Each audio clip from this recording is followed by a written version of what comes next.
नमस्कार दोस्तों, परीक्षा कैंपस प्लेटफॉर्म पर आप सभी का स्वागत है। आप देख रहे हैं हिंदी साहित्य इतिहास से संबंधित आदिकाल के जो महत्वपूर्ण टॉपिक थे, जो महत्वपूर्ण उनको मैंने करा दिया है। उनके संबंध में जो महत्वपूर्ण जानकारियाँ मैंने उनको बताया, जैसे जैन साहित्य, सिद्ध साहित्य और उसके बाद काल विभाजन, समय सीमा, इन सबको उसी से लेकर हम 20 बहुत ही महत्वपूर्ण प्रश्नों को लेकर आए हैं, जो आपके लिए, चाहे वो यूजीसी की तैयारी कर रहे हों, चाहे नेट की तैयारी कर रहे हों, चाहे वो टीजीटी, पीजीटी या जीआईसी या जीडीसी, इन सब में जो सबसे ज़्यादा टॉप के क्वेश्चन हैं, उन क्वेश्चनों को मैंने रखा है। देखते हैं आज का पहला प्रश्न क्या है आपका। पहला प्रश्न है,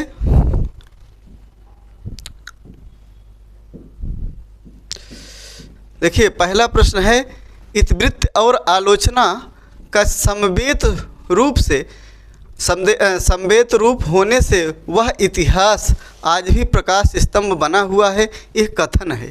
जानते हैं कि आदिकाल से संबंधित कथन बहुत अधिक पूछे जाते हैं, और इस कथन में जिस इतिहास की ओर संकेत किया गया है उसके लेखक कौन है, यानी जिस इतिहास की ओर संकेत किया गया है उसके लेखक कौन है, आपको बताना है। यानी इतिवृत्ति, मैंने बताया कि इतिवृत्तात्मकता और आलोचना का सम्मेलन, जिसके अंदर इतिवृत्तात्मकता हो और आलोचना का दोनों रूप से सम्मेलित, मतलब समान रूप से एक प्रकार से अगर कोई अगर उस चीज़ की ओर संकेत करता है, कौन सा इतिहासकार है, यानी वो इतिहासकार या आलोचक दोनों भी है। इस ओर ध्यान देना है कि इस संकेत को ध्यान देना है किसकी, और उस जो कि एक समझिए कि आज वो एक स्तंभ के रूप में, एक आधार के रूप में उसकी आलोचना और उसकी जो है इतिहास ग्रंथ बना हुआ है। उस आलोचक का क्या नाम है या लेखक का क्या नाम है? पहला ऑप्शन है आचार्य रामचंद्र शुक्ल, दूसरा गारसादासी दासी, तीसरा मिश्रबंधु, चौथा जार्ज गियर्सन। इसमें जो सही उत्तर है आचार्य रामचंद्र शुक्ल। देखिए, शुक्ल को मैंने बताया है कि हिंदी साहित्य के इतिहास की मील का पत्थर कहा जाता है, अर्थात उन्होंने इसके पहले जितने भी इतिहास ग्रंथ लिखे गए 1929 के पहले, सब इतिहास ग्रंथों में कोई न कोई समस्याएं, त्रुटियां जो रही है, लेकिन इनका जो इतिहास ग्रंथ है, इनका इतिहास ग्रंथ किस पद्धति पर लिखा गया? विधेयवादी पद्धति पर, विधेयवादी पद्धति पर। और दूसरी बात है, इन्होंने इतिवृत्ति का, यानी उन्होंने कहा है कि मैं इतिहास को उन्होंने ऐसे लिखा है कि यानी कवि कीर्तन नहीं, कि इन्होंने कविता कीर्तन की है। मैंने अपने जब आदिकाल के वीडियो में पढ़ा रहा था कि तब उसमें बताया था कि भाई इन्होंने ग्रंथों की प्रचुरता और ग्रंथों की प्रसिद्धि के आधार पर जो है वो पूरा काल विभाजन और उसके भाई समय अनुकूल क्या परिस्थितियाँ चले, उसके आधार पर काल विभाजन अर्थात इतिवृत्त के आधार पर आलोचना के दोनों संवेश्वर किस में दिखाई देते हैं? रामचंद्र शुक्ल में। आगे देखते हैं अगला प्रश्न आपका कौन सा है। अगला प्रश्न है दूसरा, हिंदी साहित्य के इतिहास में आदिकाल के लिए आधार काल नाम दिया है, किसने दिया है आधार काल नाम? ये बहुत ही महत्वपूर्ण क्वेश्चन, मैंने इसको जो है जब नामकरण करवाया था आदिकाल का, उसमें मैंने बताया था, उसको जाकर पढ़िएगा। पहला ऑप्शन है डॉक्टर रमाशंकर शुक्ल रसाल, दूसरा है श्याम सुंदर दास, तीसरा है चंद्रधर शर्मा गुलेरी, चौथा है मोहन अवस्थी। इसमें जो सही उत्तर है आपका मोहन अवस्थी। देखिए, आधार काल 2 लोगों ने कहा है। अगर इसमें ऑप्शन एक और है सुमन राजे, सुमन राजे ने भी आदिकाल को आधार काल कहा है। और उसके बाद अगर आपको ये सब जानकारी लेना हो कि डॉक्टर रमाशंकर शुक्ल रसाल ने क्या कहा है, श्याम सुंदर दास ने कहा है, चंद्रधर शर्मा गुलेरी ने क्या कहा है, इसको जानना है तो हमारे जो है आदिकाल से संबंधित वीडियो को देखिए, उसमें आपको पूरी तथ्य की जानकारी मिल जाएगी बहुत ही विस्तृत ढंग से। देखते हैं अगला प्रश्न आपका कौन सा है। ये डिक्शनरी ऑफ इंग्लिश एंड हिंदुस्तानी के लेखक हैं, इसके लेखक कौन हैं? यानी इसके पहला ऑप्शन है जार्ज गियर्सन, दूसरा विलियम गाउस, तीसरा जॉन गिलक्राइस्ट, चौथा है फ्रेडरिक फिनकाट। इसमें जो सही है उत्तर आपका जॉन गिलक्राइस्ट। ये डिक्शनरी ऑफ इंग्लिश एंड हिंदुस्तानी के लेखक जॉन गिलक्राइस्ट है, जिन्होंने 1800 ईस्वी में फोर्ट विलियम कॉलेज की स्थापना की और हिंदी के पहले विभागाध्यक्ष माने जाते हैं। दूसरी बात, जो जॉर्ज गियर्सन का एक इतिहास का नाम है the modern vernacular literature of Hindustan, जानते हैं जो बंगाल की ऐतिहासिक सोसाइटी आप पत्रिका के विशेषांक के रूप में प्रकाशित हुआ था। देखते हैं अगला प्रश्न आपका कौन सा है। देखिए, निम्न में से कौन सी रचना मिस्र बंधु द्वारा रचित नहीं है? इसमें नहीं पर विशेष ध्यान देना है। चाहे यूजीसी चाहे नेट यूजीसी नेट की, चाहे टीजीटी पीजीटी, या फिर आपको जीआईसी एलटी ग्रेड किसी की भी तैयारी कर रहे हों, तो इन सब प्रश्नों को बहुत ध्यान से पढ़िएगा। इस प्रश्नों में और भी प्रश्न छुपे हैं, और उसको अगर जानना है तो हमारे वीडियो को देखिएगा। और इसके साथ मेरे चैनल को जो है परीक्षा कैंपस जो चैनल है, इसको लाइक करिए, सब्सक्राइब करिए और कमेंट करिए, बेल आइकन ज़रूर दबाइए, क्योंकि आपको नए वीडियो का नोटिफिकेशन आपके पास आ जाए। पहला ऑप्शन है इसमें बूदी वारिस, दूसरा ऑप्शन है भारत विनय, तीसरा ऑप्शन है पुष्पांजल, चौथा ऑप्शन है पृथ्वी कल्प। इसमें जो सही उत्तर है पृथ्वी कल्प। पृथ्वी कल्प किसकी रचना है? काव्य है गिरिजा कुमार माथुर की। किसकी है? गिरिजा कुमार माथुर। गिरिजा कुमार माथुर की रचना है। आगे देखते हैं। फिर उसके बाद अगला प्रश्न है, ऐतिहासिक सोसाइटी ऑफ बंगाल की पत्रिका के विशेषांक के रूप में निकलने वाला हिंदी साहित्य का इतिहास कौन सा है? देखिए, इसमें हिंदी साहित्य का कौन सा इतिहास है जो एशियाटिक सोसाइटी ऑफ बंगाल, जानते हैं आप, बंगाल की पत्रिका के विशेषांक के रूप में निकला था। पहला ऑप्शन है the modern vernacular literature of Hindustan, दूसरा sketch of Hindi literature, a history of Hindi literature, Hindi साहित्य का इतिहास। इसमें जो सही उत्तर है आपका पहला ही है, पहला सही है, क्योंकि द मॉडर्न, अभी मैंने बताया उसको, the modern vernacular literature of Hindustan, यह जो है बंगाल की जो है एशियाटिक सोसाइटी ऑफ बंगाल की पत्रिका के विशेषांक रूप में प्रकाशित हुआ। यह जो है जॉर्ज ग्रियर्सन की रचना है। और उसके बाद ये स्केच ऑफ हिंदी लिटरेचर किसकी है? इसको कमेंट बॉक्स में ज़रूर लिखिएगा। और उसके बाद ये हिस्ट्री ऑफ हिंदी लिटरेचर, क्योंकि दोनों को मैं बहुत ही सावधानी से जब इतिहास ग्रंथ को बता रहा था तब मैं बताया कि बहुत ही महत्वपूर्ण ग्रंथ हैं। फिर आगे देखिए अगला प्रश्न आपका कौन सा है? हिंदी काव्यधारा। देखिए, हिंदी काव्यधारा के संग्रहकर्ता साहित्यकार का नाम क्या है? पहला ऑप्शन है महामहोपाध्याय हरप्रसाद शास्त्री, दूसरा है महापंडित राहुल सांकृत्यायन, तीसरा है डॉक्टर शहीदुल्लाह, चौथा है प्रबोध चंद्र बागची। देखिए, इसमें जो सही उत्तर है आपका महापंडित राहुल सांकृत्यायन। देखिए, यह जो है पहली बात तो एक घुमक्कड़ त्रयी में सबसे श्रेष्ठ विद्वान माने जाते हैं। इनको घुमक्कड़ का सबसे ही प्रसिद्ध विद्वान समझिए कि हिंदी साहित्य का एक प्रकार से, जैसे कि वह जो है तीन लोगों को घुमक्कड़ में लिखा जाता है। ये राहुल सांकृत्यायन हो, नागार्जुन हो गए, अज्ञे हो गए, ये जो है सबसे उसमें सबसे ज़्यादा घुमक्कड़ व्यक्ति थे। इन्होंने ही हिंदी काव्यधारा का संग्रह किया था, जिसमें यानी जो भी साहित्य कहीं लुप्त हो गए थे, लुप्त प्राय हो गए, तो उनको जगह जगह से इन्होंने ले आकर के इसको इस साहित्य में यानी इस इतिहास ग्रंथ में हिंदी काव्यधारा में संग्रह करके उसको प्रकाशित कराया। आगे देखते हैं अगला प्रश्न आपका कौन सा है? इनमें से किसने अपने साहित्य इतिहास में आदिकाल को संधिकाल तथा चारण काल नामक दो उपशीर्षकों में विभाजित किया है? किसने दो उपशीर्षकों? देखिए, प्रश्न जो है ये पूछे, मैंने बताया था आदिकाल का जब नामकरण बताया था तो उसी समय की आलोचकों के मत कौन कौन से हैं, किनके द्वारा कौन सा आदिकाल का नामकरण किया गया है, उसी में मैंने इसको बताया था। दो उपशीर्षक में किसने विभाजित किया था आदिकाल के नाम को? पहला ऑप्शन है डॉक्टर रमाशंकर शुक्लाचार्य, दूसरा है डॉक्टर राम खिलावन पांडे, तीसरा है डॉक्टर राम कुमार वर्मा, चौथा है गणपत चंद्र गुप्त। इसमें जो सही उत्तर होगा डॉक्टर राम कुमार वर्मा होगा, क्योंकि इन्होंने आदिकाल को जो है इन्होंने संधिकाल एवं चारण काल नाम दिया, जानते हैं। आगे देखते हैं अगले विद्वान को। हिंदी साहित्य का बृहत इतिहास। हिंदी साहित्य का बृहत इतिहास इस इतिहास ग्रंथ का प्रकाशन किया गया था। पहला है ऑप्शन भारतीय भाषा परिषद कलकत्ता से, दूसरा है राष्ट्र भाषा प्रचार समिति वर्धा से, तीसरा है हिंदुस्तानी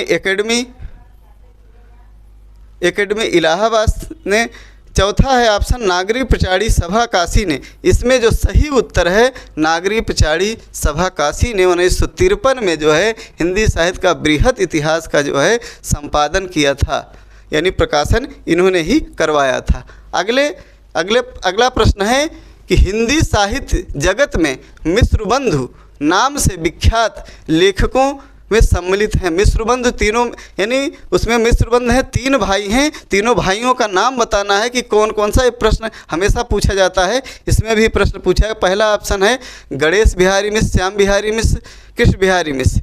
देखिए दूसरा ऑप्शन है श्याम बिहारी मिश्र, सुखदेव बिहारी मिश्र, राम बिहारी मिश्र। तीसरा ऑप्शन है सुखदेव बिहारी मिश्र, कृष्ण बिहारी मिश्र, गणेश बिहारी मिश्र। इसमें जो सही उत्तर है आपका डी है, क्योंकि गणेश बिहारी मिश्र, श्याम बिहारी मिश्र और सुखदेव बिहारी मिश्र तीनों आते हैं, बाकी इसमें कृष्ण बिहारी मिश्र नहीं आते हैं। देखते हैं अगला प्रश्न आपका कौन सा है। मिश्रबंधु ने रीत काल को नाम दिया है कि कौन सा नाम दिया है? पहला ऑप्शन है श्रृंगार काल, दूसरा है अलंकृत काल, तीसरा है कला काल, चौथा है रसाल काल। इसमें जो सही उत्तर है अलंकृत काल, यानी मिश्रबंधुओं ने रीत काल को क्या नाम दिया? मतलब अलंकृत काल कहा। श्रृंगार काल किसने कहा है? विश्वनाथ प्रसाद मिश्र ने। विश्वनाथ प्रसाद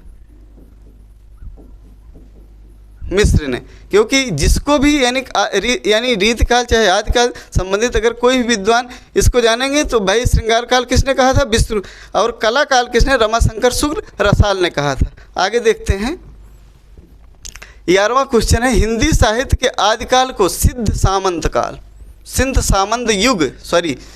सामंत युग किसने नाम दिया था? पहला है हजारी प्रसाद द्विवेदी, दूसरा है डॉक्टर राम कुमार वर्मा, तीसरा है रामचंद्र शुक्ल, चौथा है राहुल सांकृत्यायन। देखिए सिद्ध हिंदी साहित्य के आदिकाल को सिद्ध सामंत युग अर्थात किसने कहा था? इसको जो है किसने? राहुल सांकृत्यायन ने कहा था। देखिए सिद्ध सामंत युग किसने कहा था? राहुल सांकृत्यायन ने आदिकाल को, क्योंकि वो कहते हैं कि सिद्ध और सामंतों का युग रहा है, इसीलिए उन्होंने आदिकाल को सिद्ध सामंत युग कहा है। हजारी प्रसाद द्विवेदी ने क्या कहा है? हजारी प्रसाद द्विवेदी ने आदिकाल को आदिकाल ही नाम कहा है। क्या कहा है? आदिकाल।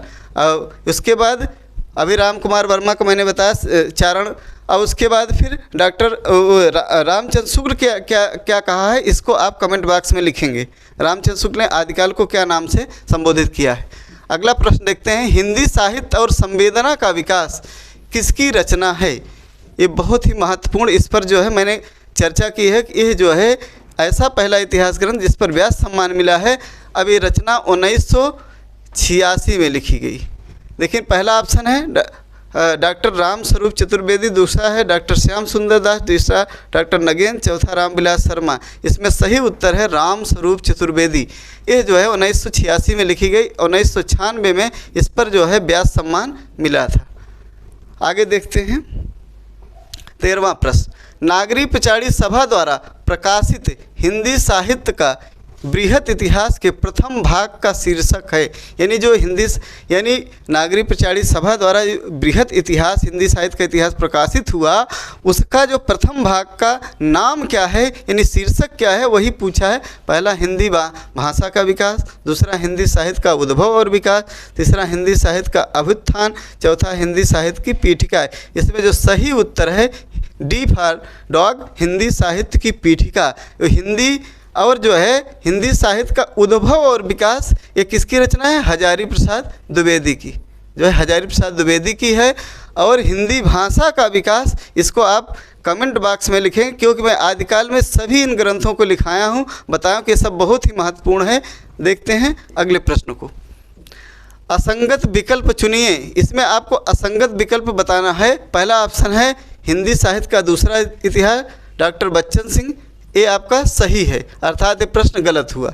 देखिए दूसरा हिंदी साहित्य की 20वीं शताब्दी, बाबू श्याम सुंदर दास। फिर उसके बाद है हिंदी साहित्य का इतिहास, लक्ष्मी सागर वासड़े। चौथा है हिंदी साहित्य का आलोचनात्मक इतिहास, डॉक्टर राम कुमार वर्मा। इसमें जो सही उत्तर है आपका बी है, बी फॉर बॉल। यह जो है क्योंकि हिंदी साहित्य की 20वीं शताब्दी बाबू श्याम सुंदर दास नहीं, नंद दुलारे वाजपेयी हैं। इसके रचनाकार कौन है? नंद दुलारे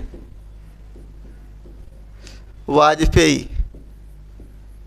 नंद दुलारे वाजपेयी जो सौष्ठववादी आलोचक कहे जाते हैं, छायावाद के प्रखर आलोचक कहे जाते हैं। देखते हैं अगला प्रश्न आपका कौन सा है। इतिहास का इतिवृत्तात्मक लेखक सबसे प्रथम मिश्र बंधुओं के विनोद में पाया जाता है। यह उक्त यानी यह कथन किसका है? पहला है आचार्य रामचंद्र शुक्ल, दूसरा है डॉक्टर राम कुमार वर्मा, तीसरा है हजारी प्रसाद द्विवेदी, चौथा है डॉक्टर नगेंद्र। इसमें जो सही उत्तर है डॉक्टर राम कुमार वर्मा। राम कुमार वर्मा ने कहा जो इतिहास का इतिवृत्तात्मक लेखन सबसे प्रथम मिश्र बंधुओं विनोद में पाया जाता है, जो मिश्र बंधुओं द्वारा लिखित है, इसको कथन किसने कहा है? डॉक्टर राम कुमार वर्मा ने कहा है। आगे देखते हैं, हिंदुस्तानी को सर्वप्रथम हिंदी किस विद्वान ने कहा है? यानी हिंदुस्तानी को, जो हिंदुस्तानी भाषा है, उसको सबसे पहले किस विद्वान ने हिंदी कहा है? हिंदुस्तानी भाषा का मतलब समझते हैं, जिसमें उर्दू अरबी मिश्रित जो है हिंदी भाषा है, उसको जो है हिंदुस्तानी बोला जाता है। यानी उसमें कई भाषाओं का समायोजन होता है, और जो एकदम संस्कृत निष्ठ शुद्ध परिनिष्ठित बोली होती है वो जो है हिंदुस्तानी उसको मतलब, और दूसरे विद्वान मानते हैं, लेकिन जो है इसको किसने माना है? पहला है जॉर्ज गियर्सन, दूसरा है गिलक्राइस्ट, तीसरा इंसान खां, चौथा है सदा सुखलाल। इसमें जो सही उत्तर है गिलक्राइस्ट है। गिलक्राइस्ट ने ही जो हिंदुस्तानी को सर्वप्रथम हिंदी किस मतलब हिंदी जो है कहा था। अब क्यों कि यह जो है कलकत्ता जो फोर्ट विलियम कॉलेज के था, उसके संस्थापक वो जो है उस समय वहाँ के विभागाध्यक्ष थे। फिर देखते हैं अगला प्रश्न आपका कौन सा है? 17वां है, हिंदी साहित्य का आलोचनात्मक इतिहास के लेखक कौन है? अब पहला ऑप्शन डॉक्टर राम कुमार वर्मा, दूसरा है हजारी प्रसाद द्विवेदी, तीसरा है डॉक्टर धीरेन्द्र वर्मा, चौथा है डॉक्टर नलिन विलोचन शर्मा। इसमें जो सही उत्तर है आपका डॉक्टर राम कुमार वर्मा ने ही हिंदी साहित्य का आलोचनात्मक इतिहास लिखा। ये कब लिखा गया? 1938 ईस्वी में। और जो है ये अपूर्ण ग्रंथ है। क्या है? अपूर्ण ग्रंथ। इसको पूरा इन्होंने नहीं किया था। आगे देखते हैं अगला प्रश्न, रीतकाल को सर्वप्रथम श्रृंगार काल नाम रखने का सुझाव किसने दिया? यानी रीतकाल को सर्वप्रथम श्रृंगार काल यानी रखने का सुझाव किसने दिया? ये जो है विवादित प्रश्न है, क्योंकि 2021 के प्रवक्ता में पूछा गया था। अब पहला ऑप्शन आचार्य रामचंद्र शुक्ल, दूसरा है आचार्य विश्वनाथ प्रसाद मिश्र, तीसरा है आचार्य हजारी प्रसाद द्विवेदी, चौथा है डॉक्टर राम कुमार वर्मा। इसमें जो सही उत्तर है रामचंद्र शुक्ल, लेकिन आयोग ने पहले रामचंद्र शुक्ल माना था, बाद में जब कुछ लोगों ने प्रत्यावेदन दिया तो वो जो है आप माना क्या है? विश्वनाथ प्रसाद मिश्र को ये जो है माध्यमिक माना है, और उस पर केस भी चल रहा है। दूसरी बात ये भी है, रामचंद्र शुक्ल ने 20 नंबर पेज पर उसमें बताया है कि जो है अगर कोई रीतिकाल को कहे तो श्रृंगार काल कह सकता है। यह प्रश्न विवादित है, इसको ध्यान रखिएगा। लेकिन जो आयोग माना है यानी विश्वनाथ प्रसाद मिश्र को माना है, इसको ध्यान रखिएगा, नहीं तो आप लोग कहेंगे कि भाई गुरुजी ने गलत बता दिया। देखिए इस प्रश्न को थोड़ा ध्यान रखिएगा। अगला प्रश्न है, गारसा दतासी के इतिहास ग्रंथ इस्तवार दाला लेत्यूर एंदोई हिंदुस्तानी का दूसरा संस्करण कब प्रकाशित हुआ था? पहला ऑप्शन है 1848, दूसरा 1868, तीसरा है 1871, चौथा है 1888। इसमें जो सही उत्तर है 1871।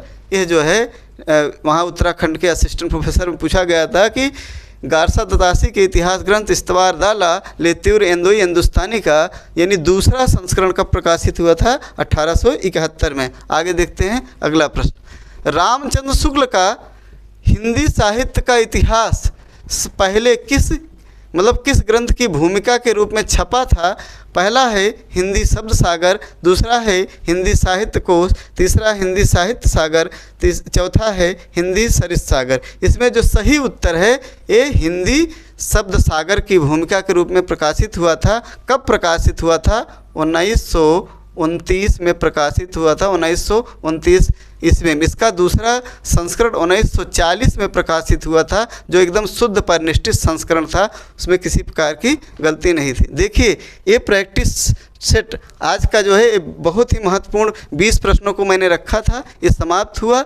देखिए अब इनका अगर किसी को PDF प्राप्त करना है तो हमारे जो टेलीग्राम परीक्षा कैंपस नाम से टेलीग्राम है उसको ज्वाइन करिए, और फिर हमारा जो चैनल है इसको क्या करिए, लाइक करिए, बेल आइकन ज़रूर दबाइए, ताकि आपको नए नए वीडियो मिलते रहें और महत्वपूर्ण जानकारियाँ।